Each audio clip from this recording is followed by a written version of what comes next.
अस्सलाम वालेकुम। तो बच्चों यहाँ पर ये 8वीं जमात का ज्योग्राफिया का सबक नंबर 4 है, समंदरी फर्श की बनावट। इससे पहले मेरे 9वीं जमात की भी ज्योग्राफिया, तारीख और उर्दू के सब्जेक्ट के सवाल जवाब अपलोड है और 10वीं जमात का भी उर्दू, ज्योग्राफिया, तारीख और इंग्लिश के सभी सवाल जवाब अपलोड है। आप इससे जरूर इस्तेफादा करें। तो यहाँ पर हमारा ये चौथा सबक है, समंदरी फर्श की बनावट। ये ज्योग्राफिया का 8वीं जमात का सबक है। तो चलिए सवाल शुरू करते हैं। तो यहाँ देखिए पहला सवाल है, यहाँ पर मुनासिब मुतबादल चुनकर जुमले मुकम्मल करिए। तो अलिफ में है कि कशरे अर्ज पर जमीन की मुख्तलिफ शक्लों की तरह समंदरों में भी जेरे आब जमीन की मुख्तलिफ शक्लें पाई जाती हैं, क्योंकि। तो जवाब का देखिए यहाँ पे मैंने मार्क किया हुआ है, जमीन एक ही है मगर पानी की तरह इसकी सतह यकसा नहीं है। तो ये जवाब हो गया। अगला इसका बे में, इंसान समंदरी फर्श की बनावट का अमूमन कौन सा हिस्सा इस्तेमाल करता है। तो जवाब का ये पहला है कि बर्रे आजमी तख्ता, ये जवाब हो गया। जीम में सवाल अगला है कि दर्जे झेल कौन सा मुतबादल समंदरी रसूब से मुतालिक है। तो जवाब यहाँ पे तीसरा है, आतिशफिशा की राख, लावा, मिट्टी के बारीक जर्रात। अब अगला चौथा सवाल है, यहाँ पे बर्रे आजमी ढलवान डैश होती है। तो कौन सी होती है? तेज होती है। पांचवा सवाल है, बहरे आजमों की औसत गहराई तकरीबन डैश मीटर होती है। तो यहाँ पर है 3700 मीटर होती है। तो ये हमारे जवाब हो गए। अब सवाल दूसरा, अलीफ में हम देखेंगे, जेल के खाके में बताए गए मुकामात को मुनासिब नाम दीजिए। तो सबसे पहला है यहाँ पर समंदरी खाई, दूसरा है समंदरी पहाड़। देखिए ये निशान के तौर पे हमें बताना है, इस निशान के क्या नाम दिया जाएगा। तो तीसरा है यहाँ पर, ये निशान के हिसाब से समंदरी सतह, ये मुर्तफा है। और चौथे में है समंदरी खंदक। देखिए बहुत ही गहराई को खंदक कहा जाता है, तो ये समंदरी खंदक है। अब पांचवे में है बर्रे आजमी ढलवान। यहाँ से देखिए एक ढलान जैसा दिख रहा है ना, इसीलिए बर्रे आजमी ढलान है। छठे में है बर्रे आजमी तख्ता, ये बर्रे आजमी तख्ता है। तो ये हो गया हमारा। अगला बे में है सवाल, दर्जे बाला खाके में कौन सी जमीनी शक्लें समंदर की इंतहाई गहराई की तहकीक के लिए मुफीद है। अब यहाँ पर हमें देना है जवाब इसका। तो दर्जे बाला खाके में समंदरी सतह मुर्तफा, इन्हें देखिए समंदरी सतह मुर्तफा और समंदरी खंदक, यानी समंदरी जो खंदक है, ये दोनों समंदर की इंतहाई गहराई की तहकीक के लिए मुफीद है। तो ये जवाब हो गए। अगला है जिम, कौन सी जमीनी शक्लें समंदरी सरहदों की हिफाजत और बहरिया का अड्डा कायम करने के लिए मुनासिब है। तो इसका जवाब है कि बर्रे आज़मी तख्ते की जमीनी शक्लें समंदरी सरहदों की हिफाजत और बहरिया का अड्डा कायम करने के लिए मुनासिब है। अगला है यहाँ पर सवाल 3, जोग्राफियाई वजूहात लिखिए। ये सभी सवालात बच्चों दरसी किताब से मैं आपको दे रही हूँ, जिसमें एक्स्ट्रा मालूमात दी है, पर यहाँ पे ये जोग्राफियाई वजूहात हमें मुकम्मल करना है।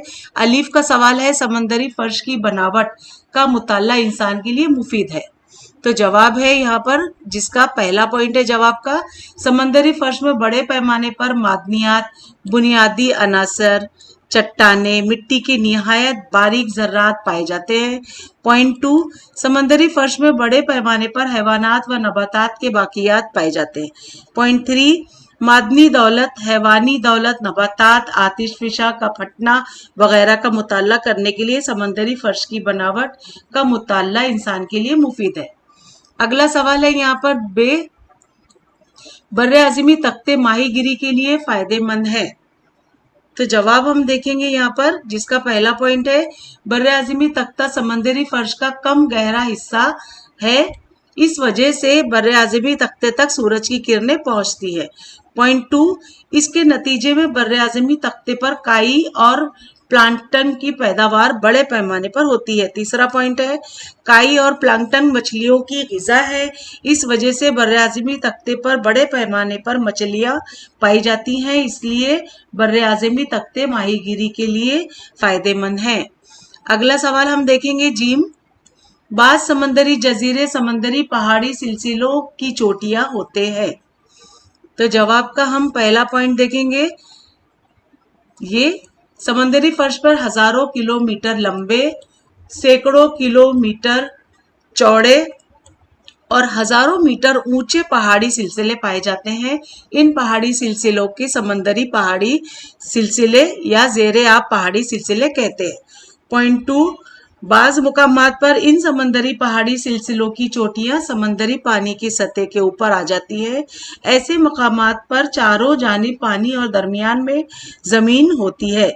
ऐसी जमीन शक्ल को समंदरी जजीरा कहते हैं। इस तरह बाज समंदरी जजायर समंदरी पहाड़ी सिलसिले की चोटियां होती हैं। अगला सवाल हम देखेंगे यहाँ पर दाल। बर्रे आज़मी ढलवान को बर्रे आज़मों का सरहदी खत माना जाता है।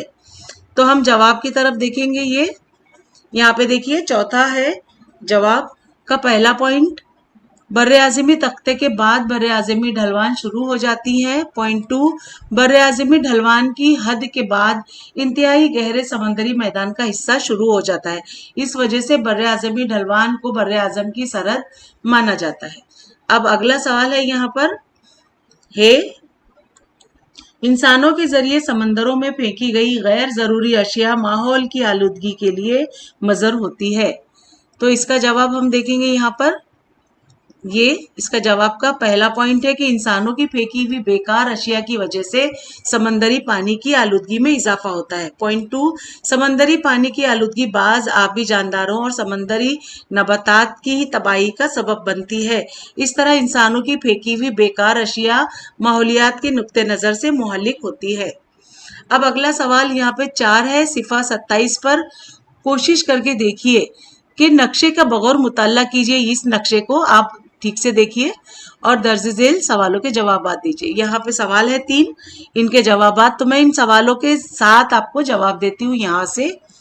पहला सवाल है कि मिडगास्कर और श्रीलंका समंदरी फर्श की बनावट के लिहाज से किस जमीनी शक्ल से मुताल्लिक है। तो जवाब है मिडगास्कर और दूसरी श्रीलंका समंदरी फर्श के जजीरे के जमीनी शक्ल से मुताल्लिक है। सवाल दूसरा है यह, जमीनी हिस्से कौन कौन से बर्रे आजमों के करीब है। तो जवाब है मिडगास्कर का जमीनी इलाका बर्रे आजम अफ्रीका के करीब है और श्रीलंका का जमीनी इलाका बर्रे आजम एशिया के करीब है। अब अगला सवाल है कि हमारे मुल्क में कौन से जजीरे ज़ेरे-आब पहाड़ की चोटी का हिस्सा है। तो जवाब हमारे मुल्क में अंडमान व निकोबार जजायर ज़ेरे-आब पहाड़ी की चोटी का हिस्सा है। तो यहाँ पर इस सवाल के जवाब ये तीनों हो गए। यहाँ पर आप इस नक्शे में देखेंगे, ये हमारा भारत का नक्शा है और यहाँ पर ये देखिए ये हमारा भारत का नक्शा और ये जो है श्रीलंका है यहाँ पर। और यहाँ पर समंदरी चट्टानों के बारे में आपको बताया जा रहा है। इससे लगी हुई ये सभी पानी है यहाँ पर, जिसके बारे में सवालात बने थे और जो हमने जवाब आपको दिए। अगला है सवाल यहाँ पर, शक्ल में दिखाया गया बहरे आजम का फर्श पहचानिए कि किस बहरे आजम का फर्श हो सकता है। तो जवाब है शक्ल में दिखाया गया बहरे आजम का फर्श बहरे हिंद का फर्श है। अब इसी शक्ल की बात हो रही है यहाँ पर। ये जो फर्श दिखाई दे रहा है इसमें हमें बहरे हिंद का हिस्सा, यहाँ पे ये सवाल का जवाब में हम आपको बता रहे हैं। तो जवाब है शक्ल में दिखाया गया बहरे आजम का फर्श बहरे हिंद का फर्श है। तीसरा है कि माहीगिरी के लिए मुनासिब इलाका कहाँ हो सकता है और क्यों। तो जवाब है मिडगास्कर जजीरे के करीब माहीगिरी के लिए मुनासिब इलाका हो सकता है। इस जजीरे के करीब बर्रे आज़मी तख्ता कम गहरा है और मिडगास्कर के करीब समंदर में गर्म और सर्द दोनों इकट्ठा होती है। सर्द रोवें जो है वो इकट्ठा होती है। इस वजह से मिडगास्कर जजीरे के करीब का इलाका माहीगिरी के लिए मुनासिब है। अगला है यहाँ पे सवाल कि लिखे गए दर्ज झेल बयानात सही है या गलत। गलत बयानात को दुरुस्त करके लिखिए। तो पहला है बर्रे आज़मी तख्ते की हद खत्म होने के बाद समंदरी मैदान शुरू हो जाता है। तो जवाब है गलत, और गलत है तो हमें इसका सही बयान है बर्रे आज़मी ढलवान की हद खत्म होने के बाद समंदरी मैदान शुरू हो जाता है। अगला सवाल 2, जमीन का तकरीबन 51% हिस्सा पानी से घिरा हुआ है। तो जवाब है गलत, और सही है इसका कि जमीन का तकरीबन 71% हिस्सा पानी से घिरा हुआ है। तीसरा सवाल है, बर्रे-आज़मी तख्ते पर खुदाई करके मादनी तेल और कुदरती गैस हासिल किया जाता है। तो जवाब है सही। सही है तो सही। अब यहाँ पे चौथा सवाल है कि भारत में जमीनी सर्वे के लिए कन्याकुमारी की सतह समंदर की औसत बुलंदी 0 मान ली गई है। सिफर यानी 0 मान ली गई है।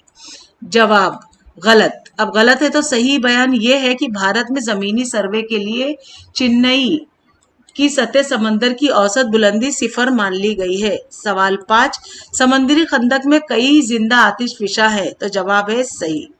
सही तो सही। अब यहाँ पे अगला सवाल है कि दर्जे झेल हर सवाल का जवाब एक जुमले में लिखिए। तो पहला सवाल है, बर्रे आज़मी तख्ते से क्या मुराद है। तो जवाब, साहिल से लगा हुआ इंतहाई सुस्त ढलवान वाला पानी में डूबा हुआ जमीनी हिस्सा बर्रे आज़मी तख्ता कहलाता है।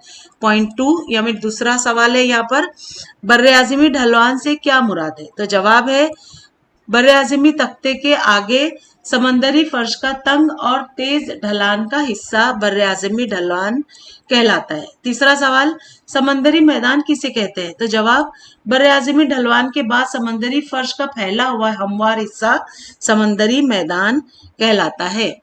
अगला सवाल 4, ज़ेरे-आ पहाड़ी सिलसिला से क्या मुराद है। तो जवाब है, समंदरी मैदान की तकरीबन दरमियानी हिस्से में हजारों किलोमीटर लंबे और सैकड़ों किलोमीटर चौड़े और 1000 से 2000 मीटर ऊंचे समंदर में डूबे हुए हिस्से को ज़ेरे-आ पहाड़ी सिलसिला कहते हैं।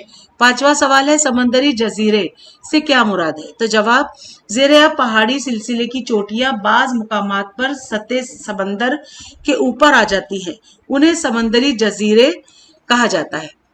अगला सवाल है 6, समंदरी सतह मुर्तफा से क्या मुराद है। तो जवाब, समंदरी जजीरे का ऊपरी हमवार और फैला हुआ हिस्सा समंदरी सतह मुर्तफा कहलाता है। सवाल 7, समंदरी खाई किसे कहते हैं। तो जवाब, समंदरी फर्श पर निस्बतन कम गहरी और कम चौड़ी फैली हुई समंदरी जमीनी शक्ल को समंदरी खाई कहते हैं। अब 8वां सवाल है कि समंदरी खंदक किसे कहते हैं। तो जवाब है, समंदरी फर्श पर निस्बतन ज्यादा गहरी और ज्यादा दूर तक फैली हुई जमीनी शक्ल को समंदरी खंदक कहते हैं। ये याद करने वाली चीजें हैं बच्चों, इसे जरूर पॉइंट आउट करिए आप लोग। अब यहाँ पर देखिए सवाल 4, मुनासिब जोड़ियां लगाइए, जंजीर मुकम्मल कीजिए। तो यहाँ पर देखिए 1 2 3 4 यहाँ नंबर दिए हैं, लेकिन सतून अलीफ को सतून बे से जोड़ना है, फिर सतून बे को सतून जीम से भी जोड़ना है। तो यहाँ पर हमने जवाब यहाँ पे दिए हुए हैं, जिसमें पहला हमने लिया अंडमान निकोबार, जिसको हमने जोड़ी लगाई समंदरी जजायर से। अब यहाँ पे देखिए समंदरी जजायर कहाँ पर है, ये वाला, और इसको हमने फिर किससे मिला, बहरे बंगाल से। तो ये हो गया बहरे बंगाल। इस तरह से ये जोड़ियां लगाई गई। अब दूसरा है यहाँ पे छागोस। छागोस को हमने मिलाया समंदरी सतह मुर्तफा से, समंदरी सतह मुर्तफा से, और इसको हमने मिलाया बहरे हिंद से। अब ये बहरे हिंद यहाँ पर है, ये वाला। इसी तरह मरियाना, ये तीसरा चालू हो गया। मरियाना को हमने मिलाया समंदरी खंदक से। ये देखिए ये समंदरी खंदक है, और समंदरी खंदक जो है उसको हमने मिलाया बहरुल काहिल से, ये वाला। अब आखिरी बचा मुंबई हाय। अब मुंबई हाय को हमने मिलाया बर्रे आज़मी तख्ते का इलाका, ये है वो, और इसको हमने मिलाया बहरे अरब से, ये। ठीक है, तो इस तरह से जोड़ियां मुकम्मल हो गई। अब यहाँ पे देखिए मुख्तसर जवाबात लिखिए। तो पहला है, समंदरी तिलछट से क्या मुराद है। तो जवाब का पहला पॉइंट कि समंदरी तिलछट समंदरी अस्थमा की एक किस्म है। पॉइंट 2, जमीन पर बहने वाले दरिया, बर्फानी दरिया के जरिए छोटी बड़ी जसामत के पत्थर, मिट्टी के बारीक जर्रात वगैरह बहाकर समंदर में लाए जाते हैं। पॉइंट 3, बर्रे-आज़मी तख्ते पर इन मादों का अस्थमा होता है, इस समंदरी अस्थमा को समंदरी तिलछट कहते हैं। पॉइंट 4, समंदरी तिलछट की एक दूसरे पर तह दर तह जमा होने और समंदरी पानी के दबाव की वजह से तहदार चट्टानें वजूद में आती है। अब 5वां सवाल है, 5वां पॉइंट है कि समंदरी जिंदगी के मुख्तलिफ रूप और मादनी दौलत का मुताला करने के लिए समंदरी तिलचट निहायत अहमियत की हामिल है। अब अगला मुख्तसर जवाबात हमें देना है इस सवाल का, समंदरी रसूब से क्या मुराद है। तो जवाब का पहला पॉइंट, समंदरी रसूब समंदरी अस्थमा की एक किस्म है। पॉइंट 2, आतिशफिशा के फटने से बाहर फेंकी गई राख, लावा, समंदरी नबातात, हैवानात के बाकियात, मिट्टी के इंतहाई बारीक जर्रात वगैरह मादे नरम कीचड़ की शक्ल में समंदरी मैदान पर जमा हो जाते हैं। समंदर में इस अज्तमा को समंदरी रसूब कहते हैं। तीसरा इसका पॉइंट है कि समंदरी रसूब में समंदरी हैवानात व नबातात के बाकियात का तनासुब तकरीबन 30% होता है। बाकी सब जो है वो ये लावा, राख, समंदरी वगैरह जो आतिशफिशा के जो मादे टुकड़े वगैरह होते हैं उससे बाकी का 70% ये सब है। और यहाँ पर जो नबातात व हैवानात का जो है वो 30% है। तो ये मिला के 100% होता है। अब अगला सवाल यहाँ पर है, बर्रे आज़मी तख्ते की मालूमात लिखिए। तो जवाब का पहला पॉइंट, साहिल समंदर से लगा हुआ और समंदर में डूबा हुआ जमीन का निस्बतन सुस्त ढलवान वाला हिस्सा बर्रे आज़मी तख्ता कहलाता है।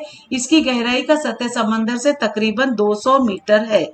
पॉइंट 2, बाज बर्रे आजमों के साहिलों के करीब बर्रे आज़मी तख्ते की वुसअत तंग है तो बाज साहिलों के करीब सैकड़ों किलोमीटर तक फैली हुई है। पॉइंट 3, बर्रे आज़मी तख्ते कम गहरे होने की वजह से सूरज की किरणें तह तक पहुंच जाती हैं।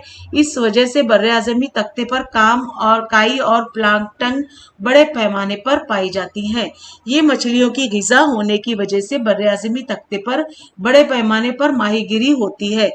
पॉइंट 4, बर्रे आज़मी तख्ते पर खुदाई करके मादनी तेल, कुदरती गैस और मुख्तलिफ किस्म की मादनियात हासिल की जा सकती हैं। मसलन बहरे अरब में बर्रे आज़मी तख्ते पर मुंबई हाय के इलाके में समंदर से मादनी तेल और कुदरती गैस हासिल की जाती है। अगला सवाल 4 है, बर्रे आज़मी ढलवानों की मालूमात लिखिए। तो जवाब का पहला पॉइंट है, बर्रे आज़मी तख्ते का हिस्सा खत्म होने के बाद समंदरी फर्श का तेज ढलान वाला हिस्सा बर्रे आज़मी ढलवान कहलाता है। पॉइंट 2, बर्रे आज़मी ढलवान की गहराई 200 मीटर से 3600 मीटर तक होती है। बाज मुकामात पर यह गहराई और ज्यादा हो जाती है। तीसरा पॉइंट है, बर्रे आज़मी ढलवान की वुसअत निस्बतन कम होती है। चौथा पॉइंट, बर्रे आज़मी ढलवान को बर्रे आज़मी तख्ते की सरहद माना जाता है। अब अगला सवाल 5 है, यहाँ पर समंदरी मैदान की मालूमात लिखिए। तो जवाब का पहला पॉइंट है यहाँ पर, बर्रे आज़मी ढलवान के बाद समंदरी फर्श का वसी मैदानी हिस्सा शुरू हो जाता है जिसे समंदरी मैदान कहते हैं। पॉइंट 2, समंदरी मैदान पर छोटी बड़ी जसामत की ज़ेर-ए-आब ज़मीनी शक्लें पाई जाती हैं। पॉइंट 3, समंदरी मैदान पर समंदरी पहाड़ और समंदरी सतह मुर्तफा भी पाए जाते हैं। अगला सवाल है 6, सतह समंदर के बारे में मालूमात लिखिए। तो जवाब का पहला पॉइंट है, समंदर के किनारे मद की ज्यादा से ज्यादा सतह और जजर की सतह की फर्क का औसत निकाल कर समंदर की सतह तय की जाती है। पॉइंट 2, सतह समंदर के मुकाम को सिफर बुलंदी मान लिया जाता है। पॉइंट 3, जमीन पर इससे ज्यादा बुलंद मुकामात को मस्बत कदर, मसलन माउंट एवरेस्ट जो 8,848 मीटर और समंदर में इससे कम बुलंदी के मुकामात को मनफी कदर, मसलन मरियाना खंदक यानी 11,034 मीटर में बयान किया जाता है। अब यहाँ पे सवाल 7 है, फर्क वाज़े कीजिए। फर्क बताना है हमें। तो यहाँ पर हमें जमीनी शक्लें और समंदरी जमीनी शक्लों में फर्क बताना है। तो यहाँ जमीनी शक्लें और समंदरी जमीनी शक्लों का मफहूम हम देख लेते हैं पहले। खुश्की पर जमीन की जो मुख्तलिफ शक्लें पाई जाती हैं उन्हें जमीनी शक्लें कहते हैं। और समंदरी जमीनी शक्लें का मफहूम है कि समंदरी फर्श पर पाई जाने वाली जमीन की मुख्तलिफ शक्लों को समंदरी जमीनी शक्लें कहते हैं। अब यहाँ कसौटी इसकी देखेंगे। जमीनी शक्लों की दर्जाबंदी के लिए जमीनी शक्लों की सतह समंदर से बुलंदी को कसौटी माना जाता है, लेकिन यहाँ समंदरी जमीनी शक्लों में कसौटी का मतलब समंदरी जमीनी शक्लों की वजह से दर्जाबंदी के लिए समंदरी जमीनी शक्लों की सतह समंदर से गहराई को कसौटी माना जाता है। अगला यहाँ पे हमें फर्क देखना है 2 में, समंदरी खाई और समंदरी खंदक के बीच में इसका मफहूम जानेंगे। समंदरी फर्श पर तंग और निस्बतन कम गहराई वाली समंदरी जमीनी शक्ल यानी समंदरी खाई कहलाती है। अब यहाँ पे समंदरी खंदक के मफहूम है कि समंदरी फर्श पर ज्यादा से चौड़ी और निस्बतन ज्यादा गहराई वाली समंदरी जमीनी शक्ल समंदरी खंदक कहलाती है।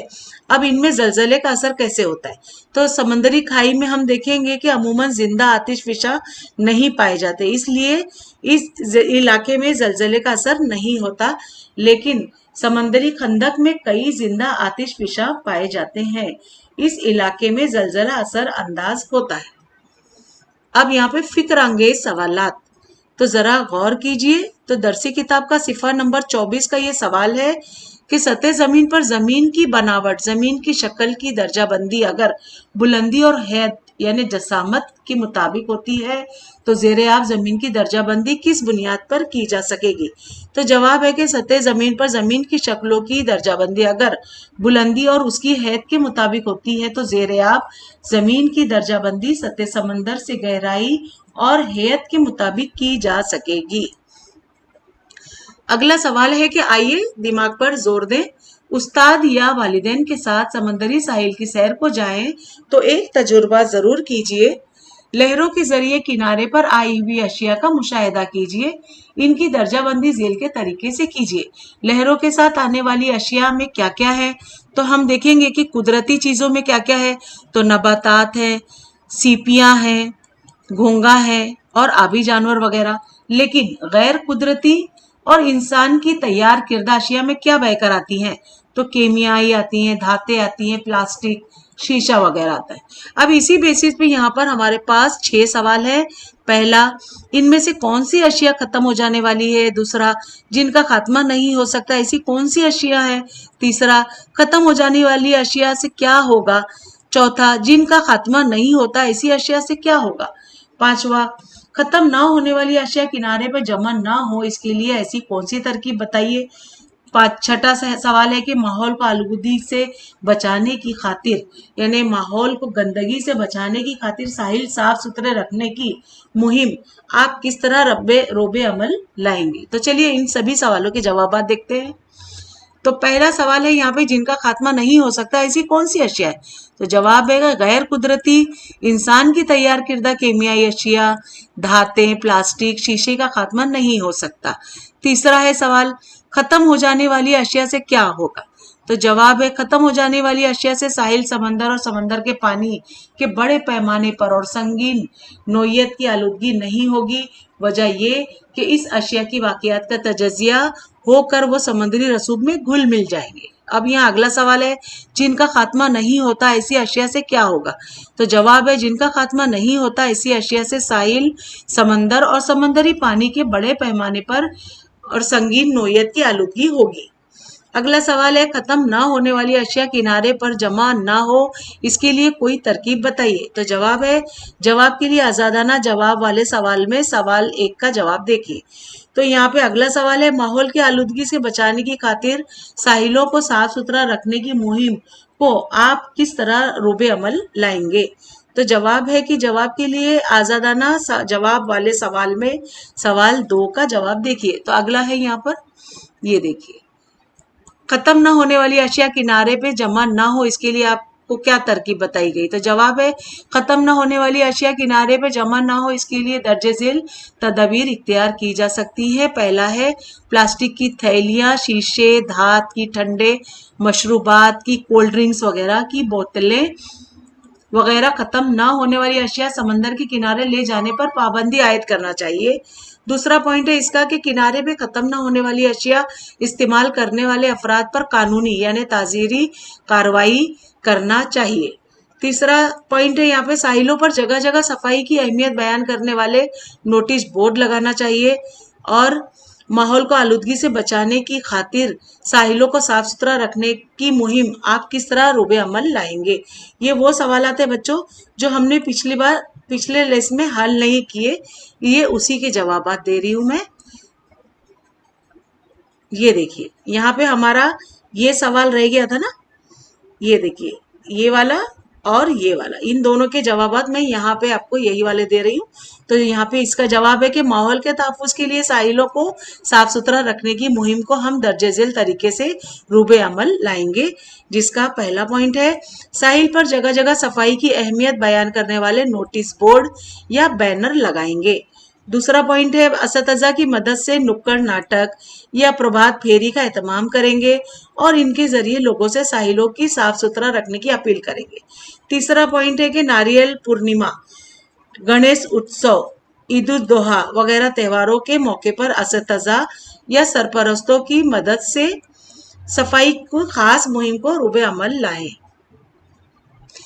अगला यहाँ पे जुबानी काम है आपके लिए बच्चों। सवाल दर्जे झेल सवालों के सिर्फ लफ्जों या एक जुमले में जवाबात दीजिए। तो पहला सवाल है ज़ेर आप जमीनी शक्लों से क्या मुराद है?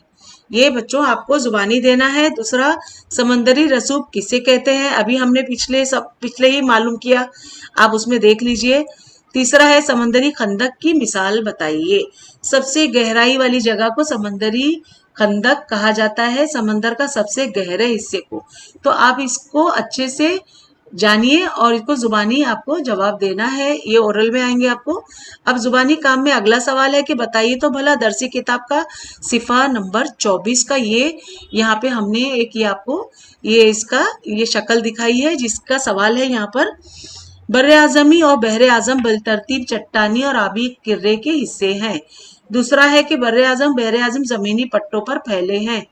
तीसरा, जजर के वक्त बहरे आजम के पानी की सतह कम हो जाती है, जिसकी वजह से साहिल के करीबी इलाके की पानी के नीचे डूबी हुई जमीन दिखाई देने लगती है। चौथा है समंदरी चट्टानों से टकराकर जहाज हादसों का शिकार होते हैं। तो ये इस शक्ल से हिसाब से यहाँ पे सवालात बने हैं जो आपको जुबानी इसके जवाबात देने हैं। अब अगला है यहाँ पे दर्जे बाला बया नात अगर सही है तो इसके लिए दर्जे झेल में से सबसे सही मुतबादल का इंतखाब कीजिए। तो पहला है जमीन की सतह खुश्की और पानी से घिरी हुई है। दूसरा है बहरे आजमों की तह में भी जमीन यानी खुश्की का इलाका है। तीसरा है पानी की सतह हमवार तो है मगर बहरे आजमों की तह वाली जमीन हमवार नहीं है। चौथा है यहाँ पर पानी और खुश्की की सतह यकसा नहीं है। आपने जिस मुतबादल का इंतखाब किया है इस पर जमात में गुफ्तगू कीजिए, कौन सा मुतबादल सही है इसके मुतालिक उस्ताद से मालूमात हासिल कीजिए। इस पे आपको डिस्कशन करना है और अपने उस्ताद से मालूमात लेनी है। यहाँ पे सरगर्मी है बच्चों आपके लिए, समंदरी फर्श का नमूना आपको मॉडल बनाना है, उसे तैयार करिए और उसको आपका ये सरगर्मी आपको अपने ओन से करना है। तो बच्चों यहाँ पर हमारे सभी सवाल जवाब मुकम्मल हुए। मैं उम्मीद करती हूँ आपको अच्छे लगे होंगे। अच्छे लगे और समझ में आ गए तो प्लीज़ सब्सक्राइब करें मेरे चैनल को, लाइक करिए और अपने उर्दू मीडियम के दोस्तों में ज़रूर शेयर कर दीजिए ताकि उन्हें भी कोई डाइजेस्ट ना खरीदना पड़े और सभी सवालों के जवाब मेरे इस ऑनलाइन आपसे आप ले सकते हैं और अच्छे से कामयाबी हासिल कर सकते हैं। अगर इनमें से कोई चीज़ पे आपको डाउट है तो मुझसे कमेंट बॉक्स में पूछिए, मैं इंशाल्लाह ज़रूर जवाब दूंगी। तो बच्चों मिलते हैं अगले वीडियो में नए लेसन के साथ, तब तक के लिए बाय बाय, टेक केयर।